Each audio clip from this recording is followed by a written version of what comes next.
Hey guys, it's Anthony, the MMA and political analyst. We're going to talk about something that I would have never thought I would ever need to talk about, but we are. We're going to talk about the Miss USA pageant. Isn't that a shame? The reason why we're going to talk about the Miss USA pageant is because she made a statement concerning sexual assaults on college campuses, and I think to the uninitiated, her comments are, not controversial at all, seemingly very reasonable comments. However, her comments sparked a lot of outrage within the feminist community and a lot of criticism from the feminist community. Now, unfortunately, though, a lot of that criticism has sparked a backlash against the feminist community. And there's been a lot of backlash against the feminist community in recent years for a myriad of reasons. And before I get into all the nitty gritty, I'm just going to say this. I agree with the feminist community and the feminist movement probably like 95% of the time, right? But I think their biggest problem is this. I don't think enough people out there know what their message is, what they're trying to preach, and what they're trying to do. I just don't think anybody knows. You know what I mean? And so when all of a sudden you see feminists out there criticizing Miss America, I think a lot of people are taken aback by that. They're like, what? All she said, was something pretty reasonable. Like, what? Why would you criticize her for that? And because people don't know. People have no idea what the feminist movement platform is. So before we get into all that, I'm going to read her statement, her answer to the question concerning sexual assaults on college campuses, and we'll go from there. Quote, I believe that some colleges may potentially be afraid of having a bad reputation, and that would be a reason it would be swept under the rug. Sexual assaults, that is. Because they don't want to come out into the public. But I think more awareness is very important so that women can learn how to protect themselves. Myself, as a 4th degree black belt, I learned from a young age that you need to be confident and be able to defend yourself. And I think that's something we should start to really implement for a lot of women, end quote. Two things. First of all, I would like to know what she's a 4th degree black belt in.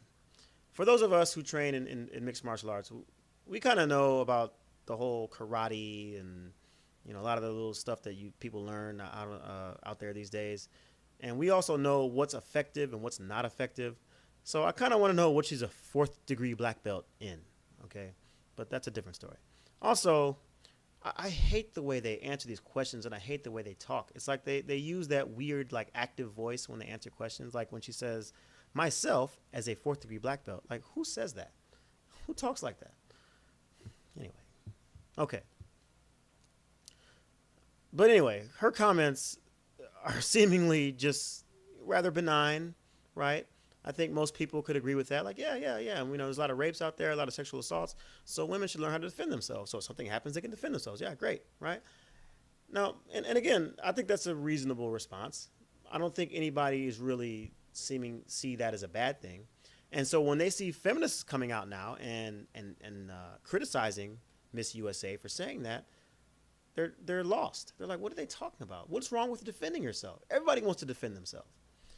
Well, the problem is what people don't know is that what feminists are trying to preach these days is that the only way to stop these sexual assaults is by attacking the rape culture and getting men and boys to learn that raping people is not okay.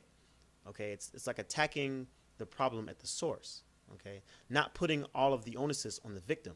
It's like, think about it. Let's just say, I don't know. Let's just say my house keeps getting broken into, right? My house gets broken into like 3, 4, 5 times, right? And I'm like, oh my God.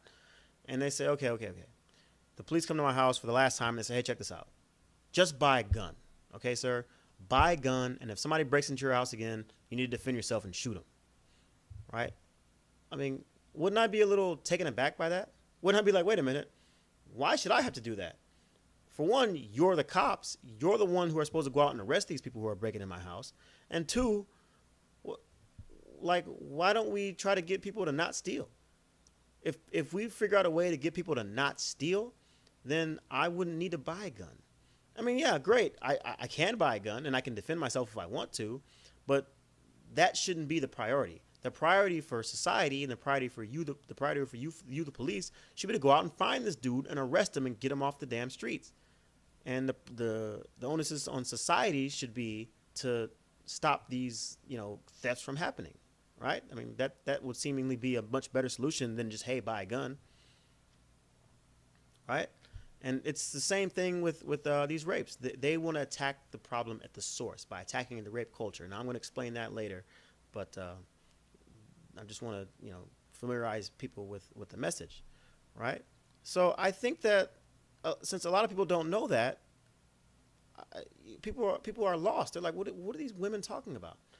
And so hopefully, I think the feminist community needs to come together, and I think they need to try to figure out a better way to communicate their message to people. Now, look, I understand a lot of the criticism she got was online and through social media, and so you can't control that, obviously. But if you are a member of a feminist group, or you are a feminist, I would suggest that before you get online and before you start blasting out tweets or whatever, you should at least consider, what is the normal average person who doesn't know anything about me, doesn't know anything about my movement, doesn't know anything about my platform, what are they going to think about what I'm about to say? Right? People, that's what you need to do before you write that. Okay? Because I think the feminist movement needs to do a better job of communicating their message. And that's all I'm saying. Now, look, I admit I'm not a direct member of any feminist group per se. So I might be a little off base by saying this, but as a person from the outside looking in, this is what I think. And again, I agree with the feminist movement like 95% of the time, with their message. But I'm aware of it because I pay attention. But most people don't. We know that, from everything. Most people don't pay attention to these things. They just go about their life. They're doing their thing. They're watching Miss America on TV, and then boom, they see this, online, war being started by feminists, and now they're lost. So let's switch gears here. Let's talk about this whole rape culture thing. Like, what is this rape culture? Again, it's something that I think a lot of people, especially men, are taken aback by. When they hear the word rape culture, they're like, wait a minute, I've never raped anybody. What rape culture do I belong to? I've never raped anybody. I don't want to rape anybody. Nobody I know wants to rape anybody. And in fact, everybody knows that raping is bad. If you sexually assault somebody, you're going to go to jail for a long time. And then after you get out of jail, you're going to be a sex offender. Nobody's going to want to talk to you. You're not going to have any friends. And so how is there a rape culture? Well, again, I don't think the feminist movement has done a good enough a job of explaining these things to people. And look, maybe, and again, just before I continue, I might be wrong. Maybe they have done a good job. People just aren't listening. That's obviously a possibility, but I think it's the former. I think they haven't done a good enough job in explaining these things to people. So let me continue. What the rape culture is basically, it's like this. If I'm a male, I've been taught, whether it be through my friends or my parents or the media or whatever other forms of socialization, that if I want to, have sex with a woman, then it's my job to go out and get it, whether she wants to give it to me or not. In fact, I'm supposed to assume that she doesn't want to give it to me anyway.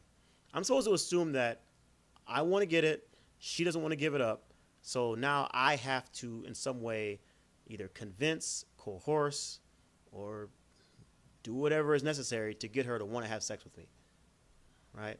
And you are judged as a man based on your ability to do that. And so how you can see how that would create kind of this weird dichotomy of predator and prey, this predator-prey relationship, where it's like the man is the one on the prowl trying to get it, the woman's trying to protect it and not give it up, and you have to be the one to go basically take it from her. That is the essence of the rape culture. And you can see how it can lead to a lot of sexual assaults. Because think about it. If you're a man or you're a guy and you're out there doing your thing and, you want to get a woman to sleep with you and you got to do what you got to do. So, yeah, here's a few drinks. Here's a few more drinks. Here's a few more drinks. And all of a sudden she's inebriated. She can't see. She doesn't know what's going on. You take her home and whatever happens from there happens. Or it could be a matter of maybe, you're with a woman and she's kind of on the fence as to whether or not she wants to do that with you, and you kind of just forget about that and you just do whatever it is that you want to do, right? And look, this is the scenario that a lot of these sexual assaults happen. A lot of people still think sexual assaults are like some old man hiding in the woods with a in a ski mask and jumping out and grabbing people. Of course, that happens a lot, but that's not anywhere near the vast majority of sexual assaults. Sexual assaults are generally by somebody you know, somebody from your social circle, a family member, a friend, somebody you met at the bar, and in the military's case, your boss, right? All the time, this is what happens with these sexual assaults. So going back to these self-defense stuff, self-defense is going to help you in that situation. What if it's somebody you know, right? What if you're drunk? What if you're, what if you're, you've been slipped a date rape drug or something like that? How are you gonna defend yourself against that? And so again, they're trying to change that culture, trying to change that rape culture, okay, and make it more of a, like a partnership. If two people get together and they like each other and they want to go have sex, great, then they can go have sex. But it's not a male trying to take it away from the woman type of relationship. And look, how are they planning on changing this culture? Was through the way people talk, through the way people interact, through the way people make jokes, through the way all the music that we listen to, and it's all about just raising awareness of it. I don't think the feminist movement is trying to like take away anybody's freedom of speech or take away anybody's right to write whatever kind of song they want, whatever else. It's just raising awareness of it so people understand, yeah, that song Blurred Lines is pretty catchy. I like it. I want to maybe dance. But I don't, we need to understand what's being said there and make sure that's not the kind of stuff that we go out and do on a daily basis. That's all. That's all. And but again, I think a lot of people don't know that. They don't recognize it. And then when they hear criticism of that song Blurred Lines by feminists, they're lost. They're like, what are you guys talking about? Rape culture? How does this song represent the rape culture? What? So I hope I haven't upset anybody in the feminist community. But like I said, I'm with you. It's just that I think you guys need to do a lot better job. Okay. Only reason I know is because I read your blogs. I talk to my girlfriend. She's like a feminist, and I don't, but at the same time, since I'm not part of any group or anything, I have the benefit of seeing it as an outsider, right? And sometimes you need that perspective, somebody from the outside looking in to talk about what they think about your movement. And I think that's the biggest problem. They're not doing a good enough job in communicating to people about what you're all about and what you're trying to do. All people see is criticism of Miss America, of Miss USA, excuse me, and people are like, what are they talking about, right? And then all of a sudden it sparks a backlash. So now you've got more work to do. You have to, rebuild these bridges that have been burned by a lot of people. So I don't know. That's really all I got to say on this. I hope I haven't made anybody upset, but we'll see. But this is Anthony, the MMA and political analyst. I'm glad I've given you a glimpse into the feminist community. I'll talk to you.